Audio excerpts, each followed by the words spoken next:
Dans cette vidéo, nous allons voir ensemble comment gonfler les pneus de votre vélo VTT. Quelle pression mettre dans le pneu avant, quelle pression de gonflage mettre pour le pneu arrière, sachant que les pressions que je préconise ne sont pas les mêmes pour un VTT tout suspendu ou un VTT semi-rigide comme celui-ci. Pour le gonflage du pneu avant, on enlève le petit capuchon pour accéder à la valve. Ici, c'est une grosse valve, c'est-à-dire une valve Schrader sur laquelle on vient mettre l'embout de la pompe, non pas le petit, mais le gros ici. Voilà, on le place comme ceci et on serre comme cela. Et on gonfle. Aïe! Pour un pneu avant sur un semi-rigide, je mets 3 kg, c'est-à-dire 3 barres, qui correspond à peu près à 40 PSI. N'oubliez pas surtout de remettre le petit capuchon. Pour le pneu arrière, sur un semi-rigide, je propose une pression de gonflage de 2 kg.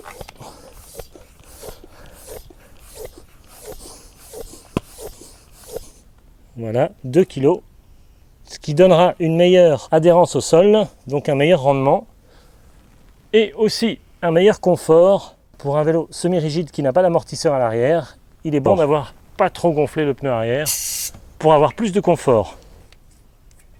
Pour un VTT tout suspendu, je préconise de gonfler la roue avant à 3 kg, comme pour le VTT semi-rigide. Les 3 kg rendent l'ensemble plus rigide.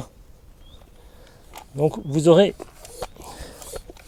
un meilleur contrôle de la direction de votre VTT.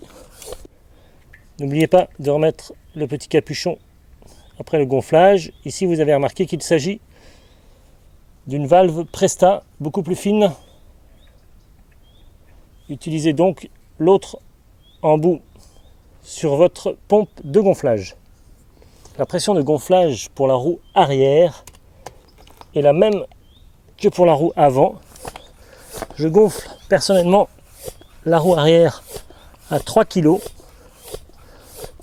Je n'ai pas besoin de plus de confort du fait que j'ai un amortisseur. Avec une pression à 3 kg, j'aurai un meilleur rendement, c'est-à-dire que la roue se déformera moins et j'aurai une trajectoire beaucoup plus stable avec une pression importante également à l'arrière. Il est important de vérifier la pression des pneus avant chaque sortie. Comme vous l'avez remarqué sur ce pneu, sur des roues tubeless, en général, les pneus se dégonflent assez vite.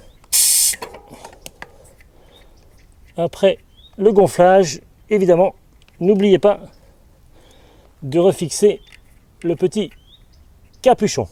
Voilà, cette vidéo est maintenant terminée. En résumé, vous avez compris que sur un VTT tout suspendu, il n'est pas nécessaire de sous-gonfler le pneu arrière. Sur un VTT semi-rigide, sous-gonfler un peu le pneu arrière pour acquérir un petit peu de confort lors de vos sorties. Contactez-moi sur clubvtt.com si vous avez des questions au sujet de la pression des pneus. Dans une prochaine vidéo, nous verrons ensemble comment gonfler les fourches et les amortisseurs de votre VTT. Merci d'avoir regardé ma vidéo, c'était Maximilien Dupré. À bientôt dans une prochaine vidéo.